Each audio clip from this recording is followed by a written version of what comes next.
नमस्कार सर्वांना, कशा आहात? किती कलरफुल ताट आहे.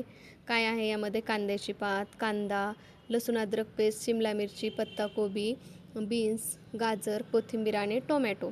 तर आज आपण यापासून जो पदार्थ बनवणार आहोत तो खूप छान लागणार आहे. त्यासाठी मी कढईमध्ये तेल घेतलेलं आहे आणि या तेलामध्ये आपल्याला या भाज्या छान फ्राय करून घ्यायच्या आहेत.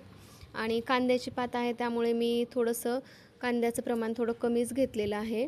आता हे छान झालं की आपल्याला पत्ताकोबी आणि या सर्व भाज्या टाकून छान मिक्स करून घ्यायचं आहे. आणि या भाज्या आपण फ्राय करताना यामध्ये थोडंसं लाल चटणी आणि मीठ टाकून छान त्याला मिक्स करून घेणार आहोत. त्यामुळे भाज्याला पण एक प्रकारची चव येते.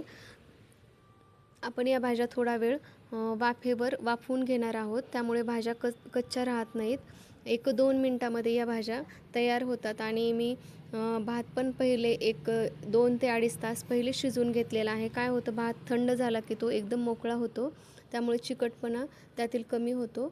छान मिक्स झालेला आहे. आणि यामध्ये मी आता सोया सॉस, चिली सॉस वापरणार आहे. तुम्हाला आवडत असेल तर तुम्ही टोमॅटो सॉस किंवा जर सॉस टाकायचा नसेल टोमॅटो सॉस तर तुम्ही टोमॅटोही टाकू शकता.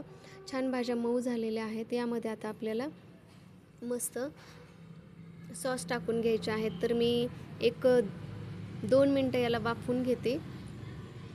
आता यामध्ये मी 1.5 चम्मच साधारणतः चिली सॉस टाकलेला आहे. 1 ते 1.5 चमचा सोया सॉस टाकलेला आहे. आणि आता हे सगळं मिक्स करताना आपल्याला गॅस थोडा मोठाच ठेवायचा आहे. त्यामुळे काय होतं तर छान स्मोकी फ्लेवर या राईसमध्ये लागतो आणि टेस्ट पण छान लागते.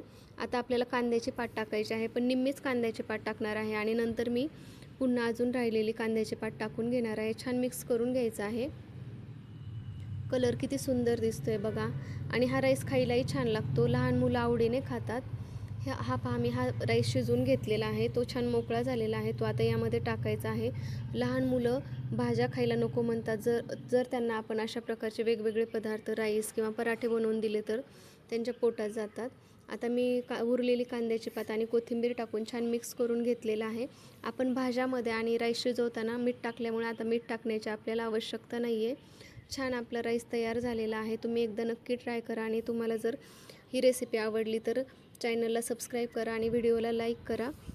नक्की एकदा करून बघा ही रेसिपी, तुम्हाला खूप आवडेल. दिसायला पण छान दिसतो आणि लहान मुलांच्या पोटामध्ये भाज्या पण जातात आणि ते आवडीने खातात. व्हिडिओ बघितल्याबद्दल थँक्यू. पुन्हा भेटूया नवीन रेसिपीमध्ये.